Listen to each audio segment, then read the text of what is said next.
ৰাজনৈতিক দৃষ্টিভংগীটো বিশ্লেষণ পৰ্যবেক্ষণ নিৰীক্ষণ কৰোঁতে বা ৰাজনৈতিক দৰ্শনবিলাক নিৰীক্ষণ পৰ্যবেক্ষণ কৰোঁতে আমাৰ ৰাজনৈতিক নেতাবিলাকে ক'ৰবাত দিকভ্ৰান্ত হৈছে নেকি বা মানুহৰ মানসিকতাৰ ওপৰত সমাজ ব্যৱস্থাৰ মানে তলপ হৈ থাকে সেই সময়ত যিটো মানসিকতা আছিলে সুস্থিৰ মানসিকতা এতিয়া ৰাজনৈতিক ন্যায়ৰ পাছত পৰি হয়তো অস্থিৰ মানসিকতা আহিছে 1902 চনত পৰা চলি আছিলে এটা মুছলিম ছাত্ৰাবাস উন্নত ৰাষ্ট্ৰবিলাকত আপুনি ছিংগাপুৰে চাওক ডুবাই চাওক এইবিলাকত কিন্তু ট্ৰেডিংটো চলি আছে ট্ৰেডিং খুব ভালদৰে চলিছে আৰু আন আন ৰাষ্ট্ৰবিলাকত ট্ৰেডিংটো চলি আছে কিন্তু তাৰমানে ঘোষৰ প্ৰৱণতাটো এতিয়াও আছে বা ইজি মানিৰ প্ৰৱণতাটো এতিয়াও আছে সেইকাৰণে এই শব্দটো বেছিকৈ আহিছে আমাৰ ডক্টৰ হিমন্ত বিশ্ব শৰ্মাৰ এটা বস্তু বৰ লক্ষণীয় যে তেওঁ কঠোৰ পৰিশ্ৰম কৰিব পাৰে নমস্কাৰ চিফুং কৰিয়া জেটেলে স্বাগতম জনাইছো আকৌ এসো আপোনালোকৰ মাজলে অন্য এটি নিউ ইন্টাৰভিউ সো শেষলে সবৰ শেষত চাই জনাব নেপাহৰিব যে আপোনালোকৰ কেনে লাগে আমাৰ মাজলে এনে এগৰাকী অতিথি আজি লৈ আহিছো হেয়া হৈছে ছাত্ৰ নেতা সমাজ বিশিষ্ট সমাজসেৱক আৰু ৰাজনৈতিক বিশ্লেষক আমি আজি জানিম আমি আমাৰ ৰাজনীতিখন এতিয়া ৰাজনীতি কেনেকুৱা চলি আছে আৰু আমাৰ সমাজখন কোন দিশে গৈ আছে আৰু আমাৰ এতিয়া আমাৰ ফেসবুকত বহুত বিভিন্ন ধৰণৰ আলোচনা হৈ থাকে হেয়া আমি কথা পাতিম আৰু বিশেষকৈ এডিআৰ পৰীক্ষা যিসকল ল'ৰা-ছোৱালীয়ে দিলে হেয়াৰ বিষয়ে আমি পাতিম আৰু এসময়ত কটন কেনেকুৱা আছিলে আৰু এতিয়া কটন কেনেকুৱা হেয়া আমি পাতিম আৰু বহুত ধৰণৰ আমি পাতিম আৰু তেখেতক আমি আমাৰ মাজলৈ লৈ আহিছো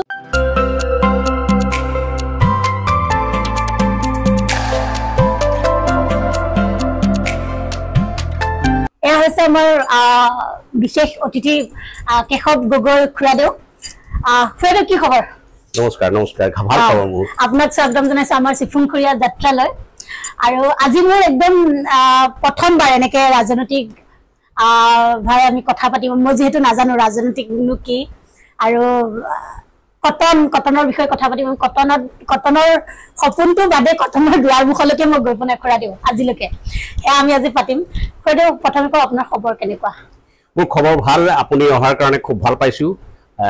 আনুষ্ঠানিকতা ৰাখি মই আপোনাক তুমি বুলি ক'ব নোৱাৰো মই আপুনি বুলিয়ে কৈছো এতিয়া কওক আপুনি কি সুধিব বিচাৰিছে আপুনি মই যেহেতু জনামতে আপুনি কটন বিশ্ববিদ্যালয়ৰ এগৰাকী প্ৰাক্তন জেনেৰেল সেক্ৰেটাৰী আছিলে তো আপুনি ইয়াৰ বিষয়ে অকমান আমি জানিব বিচাৰিছো আপুনি কেনেকৈ আহিলে আৰু আপোনাৰ তাৰ আগতে আপুনি পঢ়া-শুনা ক'ত কৰিছিল আৰু আপোনাৰ শৈশৱ কালটো কেনেকুৱা আছিল সেইখিনি জানিব বিচাৰো মই শৈশৱ মোৰ কালটো আছিল বিশ্বনাথ জিলাত হয় তাৰ আগতে আছিল দৰং তাৰ পিছত শোণিতপুৰ তাৰ পিছত বিশ্বনাথ যেকি নহওক মই এতিয়া বিশ্বনাথ জিলাৰ এজন বাসিন্দা মই তাৰ কলাবাৰী উচ্চতৰ মাধ্যমিক বিদ্যালয়ত শিক্ষা গ্ৰহণ কৰিছিলো হাই স্কুলীয়া শিক্ষা তাৰ পিছত মই কটন মহাবিদ্যালয়লৈ আহিছিলো কটন মহাবিদ্যালয় এতিয়া কটন ইউনিভাৰ্চিটিলৈ ৰূপান্তৰ ঘটিলে যেকি নহওক যে এই যাত্ৰাটো মোৰ এনেকৈ আৰম্ভ হৈছিলে আৰু কটন মহাবিদ্যালয়ত আহি মই নতুন চিন্তাৰ সৈতে চিনাকি হলো নতুন দৃষ্টিভংগী ইয়াত পালোহি বিভিন্নজন ল'ৰা লগ পালো বিভিন্নজন ব্যক্তিক লগ পালো তেওঁলোকৰ সৈতে ভাৱ বিনিময় কৰি অসমখনৰ কাৰণে আমি নতুন ভাৱেৰে মানে আগবাঢ়ি যোৱা এটা সুযোগ পালো আৰু সেই ক্ষেত্ৰত কটন কলেজে মোক বহুতো অৰিহণা যোগালে আৰু আপুনি এইখিনিতে মোৰ যে আপুনি কটনৰ যেহেতু প্ৰাক্তন জেনেৰেল সেক্ৰেটাৰী আৰু ছাত্ৰ আছিলে তো মোৰ এটা কথা খুব মানে মনলৈ আহে সেইটো কথা পিছলৈ সুধিম বুলি ভাবিছিলো কিন্তু মই এতিয়াই সুধিব মন গৈছে আপোনাক দেখি পেলাই এতিয়া মানে সেইখিনি কথা মোৰ মনত পৰিছে যে তেতিয়াৰ ছাত্ৰ আৰু এতিয়াৰ ছাত্ৰ খুব মানে পাৰ্থক্য দেখা পাওঁ এতিয়াৰ ছাত্ৰবোৰ একদম উদ্ভণ্ডালী নিচিনা লাগে কিছুমান ক্ষেত্ৰত সকলোকে কোৱা নাই কিছুমান ক্ষেত্ৰত আপুনি কি ক'ব ইয়াৰ পাৰ্থক্যটো সঁচাকৈ দেখিছেনে আপুনি পৰিস্থিতি গভীৰভাৱে যদি অধ্যয়ন কৰা যায় কিছুমান ক্ষেত্ৰত এতিয়াৰ ছাত্ৰ যুৱক যুৱতীসকলৰ চিন্তা চৰ্চাৰ অলপ যেটো উগ্ৰতা আছে কিন্তু সেই বুলি তেওঁলোকক উলাই কৰিব নোৱাৰি পৰিস্থিতি হয়তো তেওঁলোকক বাধ্য কৰাইছে এতিয়াৰ সমস্যা এতিয়াৰ সমাজত পাৰ্থক্য আছে আমি যেতিয়া কটন মহাবিদ্যালয়ত অধ্যয়ন কৰিব আহিছিলো মই আহিছিলো 1982 চনত 82 চনৰ পৰা মই 85 চনৰ 87 চনলৈকে কটনত অধ্যয়ন কৰিছিলো সেই সময়ত আমি যিবিলাক কটনত লগ পাইছিলো তেওঁলোকৰ দৃষ্টিভংগী চিন্তা চৰ্চা আৰু আজিৰ কটনিয়ানৰ চিন্তা চৰ্চা দৃষ্টিভংগীত পাৰ্থক্য থাকিব পাৰে কিন্তু সেই বুলি আমি এইটো ভাবিলে ভুল হ'ব যে নেতিবাচক দিশেৰে যে তেওঁলোকে অলপ বেলেগ দিশেৰে আগবাঢ়িছে কিন্তু আমি যেতিয়া সমাজৰ সচেতন ব্যক্তি আমি অগ্ৰজ ব্যক্তি তেওঁলোকক আমি নতুন চিন্তাৰে বা গঠনমূলক চিন্তাৰে তেওঁলোক আমি প্ৰভাৱিত কৰি লৈ যাব লাগিব আৰু মই জানামতে কটনখন হেনো ৰাজনৈতিক আখৰা গৃহ আৰু বহুত কেইগৰাকী ব্যক্তি আমাৰ কটন মহাবিদ্যালয়ৰ পৰা ওলাই গৈছে বুলি আপুনিও কব হয়তো মই তেনেকে শুনিছো আপুনি তাৰ ক্ষেত্ৰত অলপ যদি অকমান বহলাই পেলাই কয় ৰাজনৈতিক আখৰা ৰাজনৈতিক গৃহ বুলি ক'ব নোৱাৰি বা ৰাজনৈতিক আখৰা গৃহ বুলি এইটো ক'ব পৰা নাযায় তাৰমানে কটন মহাবিদ্যালয় এনেকুৱা এটা কথা আছিলে যে আজিৰ কটনিয়ানে যি ভাবিব অসমৰ ৰাইজে অহাকালৈ সেইটো ভাবিব গতিকে কটনিয়ান বিলাক অত্যন্ত সচেতন আৰু অসমৰ ৰাজনৈতিক সাংস্কৃতিক শৈক্ষিক গোটেইবিলাক দিশৰ লগত তেওঁলোক জড়িত হৈ থাকে আজি কটন মহাবিদ্যালয়ৰ পৰাই যিসকল ওলাই গৈছে সেইসকলে অকল ৰাজনৈতিক ক্ষেত্ৰখনতে নহয় সমাজ নীতি সংস্কৃতি সাহিত্য এতিয়া প্ৰথম আমাৰ যিজন জ্ঞানপীঠ বঁটা বিজয়ী তেওঁ কটনিয়ান আছিলে ডক্টৰ বীৰেন্দ্ৰ কুমাৰ ভট্টাচাৰ্য ঠিক তেনেকৈ কটন মহাবিদ্যালয়ৰ পৰা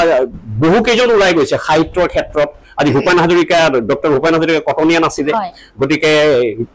সেই ক্ষেত্ৰত এইটো ক'ব নোৱাৰি ৰাজনৈতিক ক্ষেত্ৰত আজি অসমৰ মুখ্যমন্ত্ৰীগৰাকীও কটন কলেজৰ আছিলে আৰু আমাৰ আগৰ সাধাৰণ সম্পাদক কেইবাজনো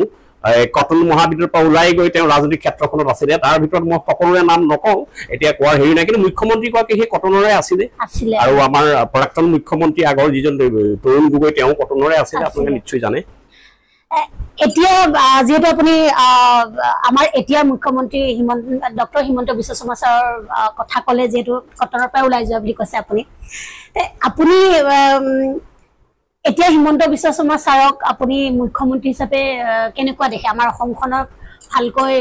তেখেতে পৰিচালনা কৰিব পাৰিছে বুলি আপুনি ভাবেনে ৰাজনৈতিক হিচাপে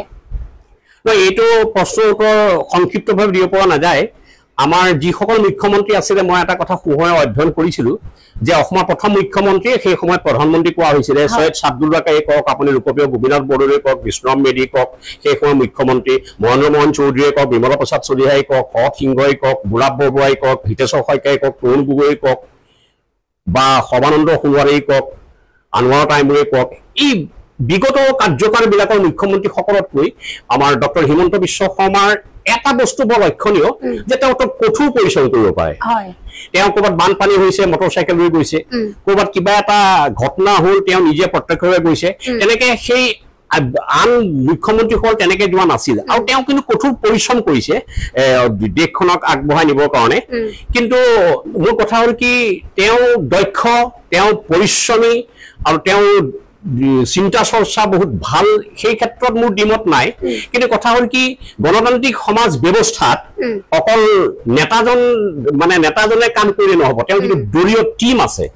সেই দলীয় আটাইকেইজন মানুহ কেবিনেটৰ মানুহ কিন্তু তেওঁ নিচিনা সক্ৰিয় হ'ব লাগিব তেতিয়াহে ৰাজ্যখনে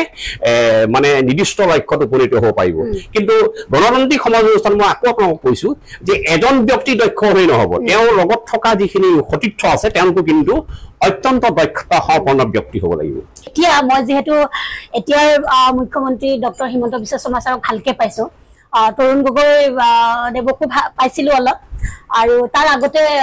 মুখ্যমন্ত্ৰী তেনেকে মই ভালকে মোৰ মনত নাই পোৱা যদিও পাইছো কিন্তু মই এতিয়া ক'ব বিচাৰিছো যে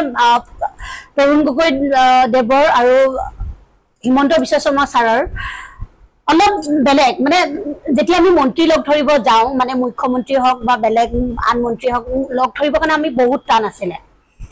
এতিয়া মুখ্যমন্ত্ৰী যি আমাৰ ডক্টৰ হিমন্ত বিশ্ব শৰ্মা ছাৰক লগ ধৰিবলৈ একেবাৰে সহজ আৰু সেয়া হৈছে আমি ওচৰৰ পৰা হওক বা আমি ছ'চিয়েল মিডিয়া থ্ৰুৱেদি হওক যেনেকৈ আমি ছাৰক লগ পাব পাৰোঁ আৰু বহুত মানুহে এনেকুৱা দেখো যে ছাৰক লগ পাবৰ কাৰণে কান্দি কুটি নাটক কৰি নিচিনাকেও যায় নাটক হয় নাজানো মানে মই কৈছো কথাটো তেনেকুৱাকেও লগ পাব বিচাৰে মানে কান্দিলে অকণমান চকু পানী ওলালে লগ কৰাই দিয়ে আজিকালি তেতিয়া কিন্তু মই পোৱা নাছিলো 2015 চনৰ খিনিৰ কথা কৈছো তাৰ আগৰ কথা কৈছো আপুনি এই ক্ষেত্ৰত কি ক'ব প্ৰশ্নটো অকণমান দীঘল হৈছে ন খুৰাদেউ দীঘল হোৱা নাই ঠিক আছে আপুনি যেনেকে প্ৰকাশ কৰিব বিচাৰিছে প্ৰকাশ কৰিছে গতিকে এইটো দীঘল বুলি কোৱা মই এইটো কথা কৈছো যে এতিয়া মুখ্যমন্ত্ৰীজনক লগ পাবৰ কাৰণে সহজ বা আগৰজনক লগ পোৱাত কিছু অসুবিধা আছিলে সেইটো মুখ্যমন্ত্ৰীজন যিমান পাৰে জনসাধাৰণৰ সৈতে যদি সম্পৰ্ক স্থাপন কৰে সিমানে তেওঁৰ কাৰণে ভাল গতিকে সেই সময়ত হয়তো তেওঁ নিৰ্দিষ্ট কিছুমান কাৰ্যক্ৰমণিকা থাকে সেই কাৰ্যক্ৰমণিকাবিলাকৰ ওপৰতে হয়তো মই জনাত মুখ্যমন্ত্ৰীসকলে জনসাধাৰণক দেখা সাক্ষাৎ কৰে আপোনাৰ দৃষ্টিত হিমন্ত বিশ্ব শৰ্মা ছাৰ আমাৰ ভৱিষ্যত অসম কেনেকুৱা দেখে কি দৃষ্টিৰে চাব আপুনি এতিয়া আপুনি চাওক যে অসমত বহুতো সমস্যা আছে সমস্যাটো এতিয়া যিবিলাক সমস্যা সেইবিলাক সমস্যা কিন্তু আজিৰ পৰা 20 বছৰ আগতো আছিল সেইখিনি সমস্যা হিতেশ্বৰ শইকীয়াৰ দিনতো আছিলে সেইখিনি সমস্যা তৰুণ গগৈৰ দিনতো আছিলে আৰু সৰ্বানন্দ সোণোৱালৰ দিনতো আছিলে মুখ্যমন্ত্ৰী হিমন্ত বিশ্ব শৰ্মাৰ দিনতো আছে সমস্যা কিন্তু সেই আজি 20 বা 30 বছৰ একেখিনি সমস্যাই কিন্তু সমস্যাখিনি সমাধান কৰাৰ কাৰণে যিটো কৌশল সেই কৌশলটো মানে খুব ক্ষিপ্ৰ হ'ব লাগিব আৰু দূৰদৰ্শিতা থাকিব লাগিব মুখ্যমন্ত্ৰী এজনৰ আৰু তেওঁৰ টিমটো খুব ভাল হ'ব লাগিব মই এইটো কথা পুনৰ কৈছো আজি তাৰিখে আপোনালোকে জানে যে 11 তাৰিখে 15 তাৰিখে যিটো এটা সাক্ষাৎকাৰ হ'ল তাত 11 লাখ ছাত্ৰ ছাত্ৰীয়ে প্ৰাৰ্থীয়ে চতুৰ্থ শ্ৰেণী আৰু তৃতীয় শ্ৰেণী আৰু চতুৰ্থ শ্ৰেণীৰ মানে হেৰি প্ৰাৰ্থীয়ে অংশগ্ৰহণ কৰিলে মানে সাক্ষাৎকাৰত যে চাকৰিৰ কাৰণে চতুৰ্থ শ্ৰেণী আৰু তৃতীয় শ্ৰেণীৰ মানে পদৰ কাৰণে কিমান তাত আছে আপোনাৰ পদ আছে মাত্ৰ ৩,৫০০ আৰু তাত প্ৰাৰ্থী হৈছে 11 লাখ 11 অলপ বেছি এতিয়া কথা হ'ল কি তৃতীয় আৰু চতুৰ্থ শ্ৰেণীৰ কাৰণে 11 লাখ প্ৰাৰ্থী আছে আৰু ভৱিষ্যতে যিবিলাক মানে পদ ওলাব তাত উন্নত পৰ্যায়ৰ তাতো নিশ্চয় আৰু 11 লাখ ওলাব গতিকে সেই 11 লাখ 22 লাখ আছে সেইখিনি নিবনুৱা তাৰ মাজত একদম আমাৰ সদায় যিটো সমস্যা হৈ আছে মূল সমস্যাটো বানপানী সমস্যাটো সমাধান কৰিবৰ কাৰণে আজি তাৰিখত মোৰ হিচাপে যে বিশ্বৰ আটাইতকৈ বেছি বানপানী চীন দেশতো হয় ইজৰাইলতো হয় আপোনালোকে জানে কিন্তু অসম নামৰ ঠাইখনত যে ইমান বেয়াকে বানপানীটো হয় এই বানপানীটো সমস্যা সমাধান কৰিবৰ কাৰণে চৰকাৰে কেনে ধৰণৰ বিজ্ঞানসন্মত আঁচনি লয় এইটো বৰ এটা ডাঙৰ কথা আৰু আটাইতকৈ ডাঙৰ কথা বুলি মই এইটো কথা ক'ব বিচাৰিছো আজি তাৰিখত যে সমস্যা নিৰ্বাচন কোনটো সমস্যা মানে সমস্যা ঢেৰ আছে এখন ঘৰত যেনেকৈ সমস্যা থাকে ৰাষ্ট্ৰীয় পৰ্যায়তো বা ৰাজ্যিক পৰ্যায়তো একে সমস্যা থাকে কিন্তু এই সমস্যা নিৰ্বাচন কৰাৰ ক্ষেত্ৰত কিন্তু খুব মানে সচেতন হোৱাটো ভাল এতিয়া আমাৰ প্ৰথম সমস্যা বানপানীক ধৰি নিয়ে প্ৰধান সমস্যা নিবনুৱাক ধৰি নিয়ে এইটো কিন্তু চৰকাৰে এটাকে ল'ব লাগিব আজি কিন্তু তাৰ মাজত আনুষংগিক বহুতো সমস্যা আহি গৈছে আৰু এই সমস্যাবিলাক হয়তো আপোনালোকৰ দৃষ্টিত বৰ প্ৰখৰ হিচাপে পৰিছে গতিকে আপোনালোকেহে জানিব কোনটো সমস্যা আপোনালোকৰ সাংবাদিক জগতৰ মানুহ গতিকে আপোনালোকে ক'ব কোনটো কথা কোনটো গুৰুত্বপূৰ্ণ বিশেষকৈ আমাৰ ৰাইজলৈ এৰিছো আৰু ৰাইজেও আমাক এয়া হয়তো কমেণ্ট কৰি জনাব খুৱাৰে মই আৰু এটা প্ৰশ্ন এইখিনিতে মোৰ উত্থাপন হৈছে চাকৰি আপুনি ক'লে এডিআৰই পৰীক্ষাৰ চাকৰি আজি আমাৰ হৈ গৈছে এক্সাম এতিয়া আগতে চাকৰি পাবৰ কাৰণে টকা দিব লগা হৈছিলে আৰু যিমান পৰীক্ষা পাছ কৰিলেও পৰীক্ষা মানে আমি চাকৰি পাবৰ কাৰণে খুব টান আছিলে এতিয়া টকাটো নালাগে বুলি শুনিছো কিন্তু চাকৰি যিমান ওলাইছে আৰু সিমানেই যিখিনি মানুহে পাব লাগে সেইখিনি মানে এক্সাম দি পেলাই সোনকালে পাছ কৰি চাকৰিটো একদম সহজভাৱে আজিকালি পাইছে এই ক্ষেত্ৰত আপুনি কেনেকুৱা দৃষ্টিৰে চাব মানে কিমান দূৰ স্বচ্ছ আৰু নিকাৰে চাকৰিটো পাইছে বুলি ভাবে চাওক দেই তাৰমানে ঘটনা হ'ল কি মানুহৰ শৰীৰটোৰ এটা অংগত যদি কিবা খুঁত থাকে সামগ্ৰিকভাৱে মানুহজনেই মানে কি বুলি কয় বিকলাংগ বুলি কয় এতিয়া ধৰক চাকৰিৰ ক্ষেত্ৰত কোনো ধৰণৰ উপঢৌকন নিদিয়াকে চাকৰি সংগ্ৰহ কৰিব পাৰিছে আৰু ডক্টৰ হিমন্ত বিশ্ব শৰ্মাক এই ক্ষেত্ৰত মই ধন্যবাদ জনাওঁ মুখ্যমন্ত্ৰী হিচাপে তেওঁৰ দিনত কিন্তু চাকৰি ক্ষেত্ৰত উপঢৌকন নোলোৱাকে তেওঁ চাকৰি দিব পাৰিছে কিন্তু আনহাতে আপোনালোকে চাওক একেখন সমাজতে এই যিবিলাক এতিয়া কৰ্মকাণ্ড হৈছে যে ট্ৰেডিঙৰ কথাটো তাতো সেই যুৱ এচামো হেৰি সংযুক্ত হৈ আছে নহয় জানো বাৰু গতিকে যুৱ মানসকেতো কোনফালে ধাৱমান হৈছে গতিকে চাকৰিৰ ক্ষেত্ৰত বাৰু এইটো হৈছে কিন্তু এইটো ভাবি ৰৈছে নেকি কিছুমানে আমিতো চৰকাৰৰ ঘৰৰ মানুহ হবে চৰকাৰৰ মুৰ্বী আমি এইটো চিন্তা কৰিব লাগিব যে আজি যুৱচামে যিটো ট্ৰেডিং যিটো ঘটনা হৈছে অসমৰ নাম নকওঁ যে যিবিলাক যুৱক যুৱতী তাত জড়িত হৈ আছে যিবিলাক ব্যক্তি তাত জড়িত হৈ আছে গতিকে এটা চাম তাত জড়িত হৈ গৈছে গতিকে সমাজ ব্যৱস্থাটোৰ যিটো কাঠামোৰ যিটো মানে সত্তা সেইটো বস্তু ক'ত বিঘিনি আহিছে সেইবিলাক কথাও আমি লক্ষ্য কৰিব লাগিব গতিকে সেইবিলাক কথাৰ ওপৰত আমি গুৰুত্ব দিব লাগিব অকল চাকৰি ক্ষেত্ৰত আমি এতিয়া ঘুষটো লোৱা নাই এইটো সৰ্বসাধাৰণ এইটো কয় ঘুষ নিদিয়াকে আমি চাকৰি পাইছো উপঢৌকন নিদিয়াকে আমি চাকৰি পাইছো ঠিকে আছে কিন্তু তাৰমানে ঘুষৰ প্ৰৱণতাটো এতিয়াও আছে বা ইজি মানিৰ প্ৰৱণতাটো এতিয়াও আছে সেইকাৰণে এই শব্দটো বেছিকৈ আহিছে তাৰমানে দুইটা বস্তু সমান্তৰালভাৱে গৈছে মই কি কৈছো আপুনি নিশ্চয় উপলব্ধি কৰিব পাৰিছে তেনেহ'লে মই খুৰা এতিয়া এইটো ক'ব বিচাৰো যিহেতু আপুনি ট্ৰেডিঙৰ কথাটো ওলালে আৰু ট্ৰেডিংটো এতিয়া আমাৰ খুব চৰ্চিত হৈ আছে দেখিছে আপুনিও এই ট্ৰেডিং বস্তুটো সঁচাকে ট্ৰেডিং কৰিব লাগে নে নালাগে আপুনি ইয়াৰ ওপৰত কি কৰিব কিছুমানে কৈছে যে ট্ৰেডিংটো এটা ভাল বস্তু হয় আৰু কিছুমানে সেই ট্ৰেডিংটোকে অলপ বেলেগ ধৰণে ওলাই পেলাই এতিয়া এয়া ধৰাও পৰিছে আপুনি দেখিছে চকুৰ আগত এতিয়া এই ট্ৰেডিংটোক লৈ আপুনি কি ক'ব আমাৰ উঠি অহা নৱপ্ৰজন্মৰ ল'ৰা ছোৱালীসকলক কি ক'ব নহয় এইটো কথা আপুনি চাওক এতিয়া মাননীয় প্ৰধানমন্ত্ৰী মোদীয়ে এটা কথা কৈছিলে যে make in India digital India এইবিলাক আপোনালোকে বাক্য নিশ্চয় শুনিছে গতিকে মানুহবিলাক সেই ক্ষেত্ৰত বিজ্ঞান প্ৰযুক্তিৰ যিবিলাক অমূল্য উপাদান আছে সেই ক্ষেত্ৰত যেতিয়া মানুহবিলাক সম্পূৰ্ণৰূপে মানে হেৰি হৈ যাব মানে যোগ্য হৈ যাব তেতিয়া সেইবিলাক ব্যৱসায়ৰ নামতো বেলেগ কথা আমাৰ গ্ৰাম্য সমাজৰ কথা মই কৈছোঁ আৰু মই এইটো চৰকাৰক ক'ব বিচাৰোঁ যে এই বস্তুটো আচলতে যিটো মানে ডিজিটেল চিষ্টেমটো যিটো পদ্ধতি আধুনিক বিজ্ঞান বিদ্যাৰ যিটো প্ৰযুক্তিবিদ্যা এই বস্তুটো সম্পূৰ্ণভাৱে যোগ্যৱান নকৰাকে কিছুমান বস্তু এৰি দিয়াৰ কাৰণেও কিছুমান আমাৰ মানে অসৎ ব্যৱহাৰ হৈছে এতিয়া ধৰক উন্নত ৰাষ্ট্ৰবিলাকত আপুনি ছিংগাপুৰে চাওক ডুবাই চাওক এইবিলাকত কিন্তু ট্ৰেডিংটো চলি আছে ট্ৰেডিং খুব ভালদৰে চলিছে আৰু আন আন ৰাষ্ট্ৰবিলাকত ট্ৰেডিংটো চলি আছে কিন্তু ইয়াত কি কাৰণে হৈছে বস্তুটো যে বস্তুটো সম্পূৰ্ণ ৰূপে আয়ত্ত কৰি ল'ব পৰা নাই ডিজিটেল চিষ্টেমটো আয়ত্ত নকৰাকে যদি আমাৰ চৰকাৰে যদি এইটো কৰিব বিচাৰে মানে ডিজিটেল চিষ্টেমটো যদি আমাৰ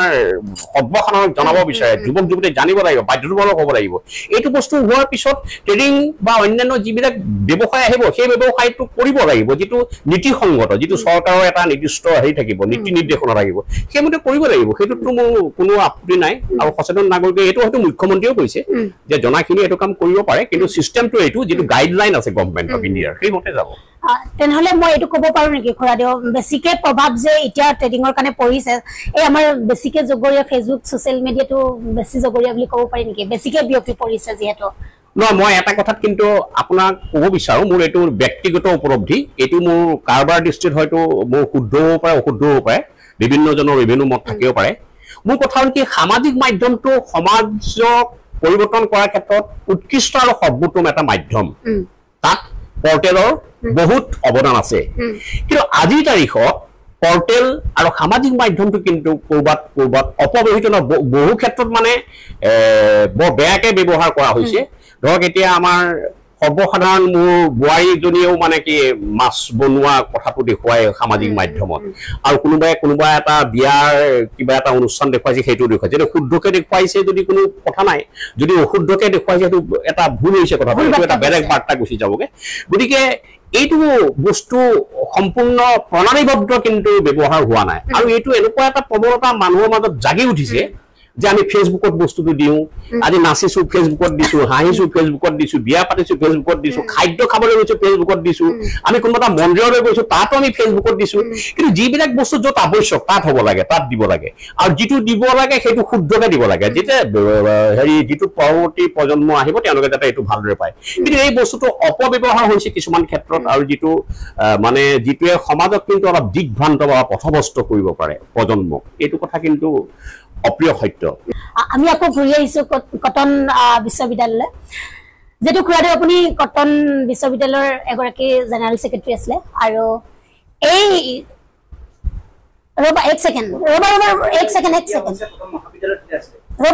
শুনি লওক মই কথাটো শুনি লওক যেটো আপুনি আছিলে খুব সততে শুনা পাওঁ আপোনাৰ বিষয়ে ডক্টৰ হিমন্ত বিশ্ব শৰ্মা ছাৰৰ মুখত ৰিচেণ্ট মই দুটা নিউজতো শুনিছোঁ আপোনাৰ বিষয়ে আপোনাৰ নামটো খুব লয় কেশৱ গগৈ বুলিকে গতিকে মই এইটো জানিব বিচাৰোঁ আপুনি খুব ঘনিষ্ঠ বা বহুত ভাল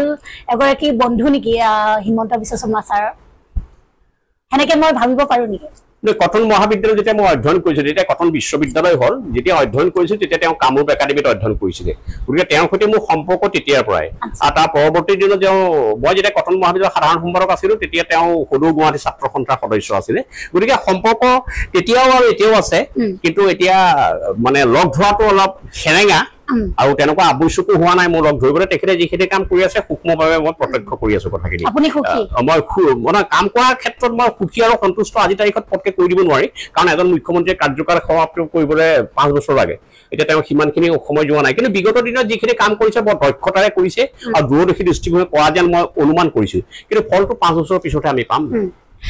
তো মই ক'ব বিচাৰিছোঁ যে আপোনাৰ নামটো খুব লৈ থাকে তেখেতে আৰু আপুনি খুব ভাল বন্ধু বুলি ক'ব আমি ভাবিব পাৰোঁনে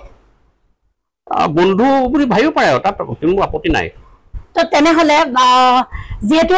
আপুনি খুব ভালকে লগ পাইছে হিমন্ত বিশ্ব শৰ্মা ছাৰক তেতিয়া তেখেতৰ যেতিয়া আপোনালোকে ভাল বন্ধু যেহেতু আছিলে একেলগে পঢ়িছিলে সেইখিনি সময়ৰ আপুনি আৰু তেখেতৰ বিষয়ে অলপ যদি কিবা কিছু মুহূৰ্ত মনত আছে কেনেকুৱা স্বভাৱৰ আছিলে বা আপোনালোক দুয়োগৰাকীৰ মাজত কেনেকুৱা কথা বতৰা পাতিছিলে অকমান জানিব বিচাৰিছো শুনিব খুব মন গৈছে মানে তেওঁ মুতকে সৰু তেওঁ মোক কেশৱ দা বুলি মাতে আৰু মই তেওঁ নাম কাহি মাতো মাননীয় মুখ্যমন্ত্ৰী যিগৰাকী এতিয়া যাই কি নহওক এতিয়া তেওঁ নিৰ্দিষ্ট এটা সন্মানীয় পদত আছে গতিকে তেওঁ মুখ্যমন্ত্ৰী তেওঁ হতে সেই সময়ত যেতিয়া লগ পাইছে তেওঁ এজন তীক্ষ্ণ বুদ্ধি সম্পন্ন ছাত্ৰ আৰু তেওঁ ৰাজনৈতিক বহুত জ্ঞান আছিলে সমাজ সাহিত্য সংস্কৃতি সকলো দিশতে তেওঁ ইচ্ছুক বৰ আৰু তেওঁ কিবা এটা শিকিব বিচাৰে গতিকে সেইটো মানসিকতা তেওঁ তেতিয়াৰ পৰা আছিল আৰু তেওঁ যে এজন অসমৰ মুধাফুটা ৰাজনৈতিক নেতা হ'ব মই সেই সময়তে জানো মই এইটো ভাবো সেইটো মোৰ হেৰি আছিলে আৰু আমি যিবিলাক কাম কৰিছিলো তেওঁ সদায় সেই কামবিলাক অলপ চকু দিছিলে তাৰমানে যে এইখিনি কেশৱ দাই যদি ভাল কাম কৰিছে তেওঁ সেইটো সমৰ্থনো দিছিলে মই কটন মহাবিদ্যালয়ত আপুনি যেতিয়া অধ্যয়ন কৰি আছিলো আপুনি চাব যে সেই সময়তো তেওঁ মোৰ লগত ভাল সহযোগিতা আছিলে আৰু গতিকে তেওঁ মই যিটো কৰ্মদক্ষতা আৰু তেওঁ যিটো ৰাজনৈতিক জীৱন তাৰ পৰাই যে আৰম্ভ হ'ব মানে কটনৰ পৰাই সব বহুতৰে আৰম্ভ হৈছে গতিকে তেওঁ এজন ভাল ৰাজনৈতিক নেতা যে ভৱিষ্যতেও মই ভাবিছিলো তেতিয়া ভাবিছিলে খুৰাদে মই কটন বিশ্ববিদ্যালয়খন এৰিব বিচৰাতে আকৌ আহিছো যেহেতু আপুনি ছাত্ৰ অৱস্থাতে তেতিয়া আপুনি পঢ়ি থকা অৱস্থাতে কটন বিশ্ববিদ্যালয়ৰ হোষ্টেলৰ নামসমূহ সলনি কৰিছিলে কেনেকৈ সম্ভৱ হৈছিলে আপুনি কেনেকৈ সলনি কৰিছিলে কি ইয়াৰ উদ্দেশ্য কি আছিল নহয় মই পুনৰতে কৈছো যে মই 1982-83 চনত কটন মহাবিদ্যালয়ত প্ৰৱেশ কৰিছিলো নামভৰ্তি কৰিছিলো তাত মই সেই সময়ত আহিয়ে মই তাৰ ডিবেটিং সেক্ৰেটাৰী হৈছিলো তথা আলোচনাৰ সম্পাদক হৈছিলো তাৰপিছত মই সাধাৰণ সম্পাদক নিৰ্বাচিত হৈছিল সাধাৰণ সম্পাদক হওঁতে মই জানো যে কটনৰ সাধাৰণ সম্পাদকজনে যিটো সিদ্ধান্ত লয় সেইটোতো আচলতে কটনিয়ানবিলাকে সমৰ্থন জনাব লাগিব আৰু তেতিয়া সেই 3,500 মান কটনিয়ান আছিল 1985 চনত তেওঁলোকে মোক সমৰ্থন জনালে মই এটা কথা কলো যে কটনৰ ছাত্ৰবাসবিলাকৰ নাম first match second match third match CG1 CG2 নহয় এইটো হলে নহব ইয়াৰ আমি বন্য ব্যক্তিবিলাকৰ নামত দিব লাগে তেতিয়া আমি সীতানাথ ব্ৰহ্মচাৰীৰ নামত দিছিলো ৰজনীকান্ত বৰদলৈৰ নামত দিছিলো মহেন্দ্ৰনাথ ডেকা ফুকনৰ নামত দিছিলো শহীদ ৰঞ্জিত বৰপূজাৰীৰ নামত দিছিলো আৰু 1902 চনত পৰা চলি আছিলে এটা মুছলিম ছাত্ৰাবাস মই এইটো সুধিব বিচাৰিছো সেই মুছলিম ছাত্ৰাবাসটোৰ নাম দিলো মই শহীদ ৰঞ্জিত শহীদ মুজামিল হক কিন্তু যেতিয়া মই মুজামিল হক নামটো দিছিলো তেতিয়া মোক বহুত মুছলমান সম্প্ৰদায়ৰ বহুতো বিশিষ্ট ব্যক্তি আহি মোক কৈছিল যে আমি ভাৰত স্বাধীন হোৱাৰ আগৰ পৰা 1902 চনৰ পৰাই আমি এইটো ছাত্ৰাবাসত আমাৰ ছাত্ৰ ছাত্ৰীয়ে পঢ়ে আমি আমাৰ প্ৰতি সন্তানে পঢ়ে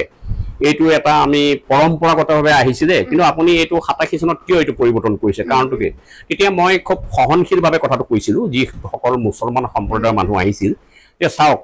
ইয়াত আমিতো ছাত্ৰ হিচাপে আছো ইয়াত আমি হিন্দু মুছলমান হিচাপে থকা নাই গতিকে ছাত্ৰ হিচাপে থাকোঁতে কাৰোবাৰ উপাধি হ'ব পাৰে ৰহমান কাৰোবাৰ আদি হ'ব পাৰে কিন্তু আমি ছাত্ৰ হিচাপে আছো গতিকে এই ক্ষেত্ৰত আপোনালোকে আপত্তি নকৰিলে ভাল হয় আমাক ছাত্ৰ হিচাপে খুব সুস্থিৰভাৱে শান্তভাৱে ইয়াত অধ্যয়ন কৰিবলৈ সুবিধা দিয়ক আৰু আমি এজন শ্বহীদৰ নামত সেই মুছলিম ছাত্ৰবাসটো উৎসৰ্গা কৰিছো আৰু সেই শ্বহীদজন মুছলমান সম্প্ৰদায়ে আৰু তেওঁ যে অনবদ্য এটা ত্যাগ আছিলে ভাষা আন্দোলনৰ ক্ষেত্ৰত শ্বহীদ মুজামিল হক তেওঁ নামত দিছো গতিকে সেইটো আপোনালোকে নধৰিব তেতিয়া কিন্তু সেইখন সমাজৰ সেই মানুহখিনিয়ে কিন্তু বুজি গৈছিল সেইটো মানে তেওঁলোকে খুব সহনশীলভাৱে গ্ৰহণ কৰিছিল আমি সহনশীলভাৱে কথাটো কৈছিলো এতিয়াতো আমাৰ খুব হিন্দু মুছলিম বুলি বিতৰ্ক হৈ থাকে আৰু আপুনিও জানে সেয়া আমিও জানো তেতিয়াৰ কামটো যদি এতিয়া কৰিলেহেঁতেন তাৰে সেই পাৰ্থক্যটো আপুনি কেনে দৃষ্টিৰে চালে হয়